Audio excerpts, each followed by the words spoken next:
আসসালামু আলাইকুম, সবাই কেমন আছেন? আজকে ভিডিওটি অন্যান্য ভিডিওর চেয়ে একদমই আলাদা।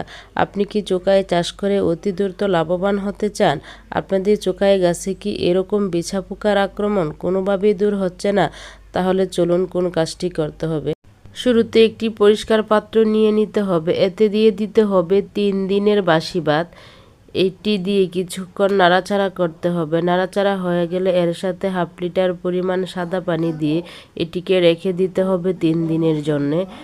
বাড়িতে অতিরিক্ত ভাত বেঁচে গেলে সেটি ফেলে দেন, আজ থেকে ফেলে দিবেন না। গাছের গোড়ায় বাসি ভাত প্রয়োগ করে খুব সহজে ফলন বাড়িয়ে নেওয়া যায়।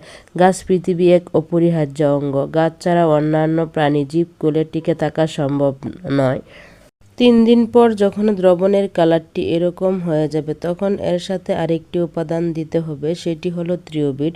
2 চামচ থ্রিওবিট দিয়ে এটিকে এভাবে কিছুক্ষণ গুলিয়ে নিতে হবে। থ্রিওবিটে রয়েছে সালফার। সাধারণত এই সালফার গাছকে সুন্দর রাখতে সাহায্য করে। এছাড়া আপনি যদি একজন বাগানি হয়ে থাকেন তাহলে আপনি গাছকে রোগমুক্ত করতে চাইলে থ্রিওবিট ব্যবহার করতে পারেন। এটি ব্যবহার করলে আপনি আরেকটি সুবিধা পাবেন। সুবিধাটি হচ্ছে এটি ব্যবহারে আপনার বাগান হয়ে উঠবে সতেজ, সবুজ, সুন্দর। আমি আরেকটি পরিষ্কার পাত্র নিয়ে একটি চাকনি দিয়ে এভাবে আমি ছেঁকে নিব। এখানে আমি 250 মিলি দ্রবণের জন্য তৈরি করব।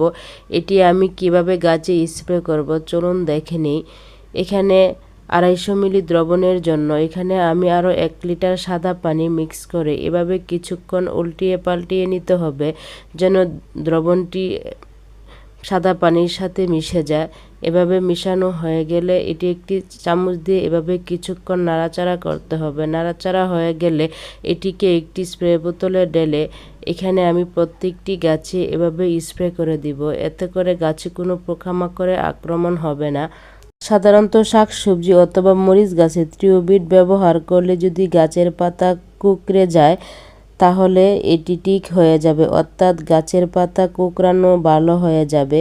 এছাড়া যদি বিভিন্ন শাক সবজি জাত আপনাদের চোখাই গাছে যদি এরকম বিছা পোকার আক্রমণ হয়ে যায়, এভাবে আপনি স্প্রে করে দিলে গাছে আর বিছা পোকার আক্রমণ হবে না। এটি অবশ্যই এভাবে স্প্রে করে দিতে হবে চোখাই গাছে, এতে করে আর চোখাই গাছের আক্রমণ হবে না।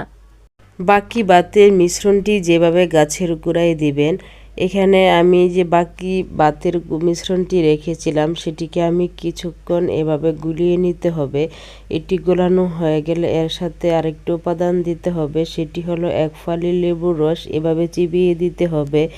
এভাবে লেবুর রসগুলি চিবিয়ে দিলে এতে কোনো দুর্গন্ধ হবে না অথবা ছত্রাকের কোনো আক্রমণ হবে না।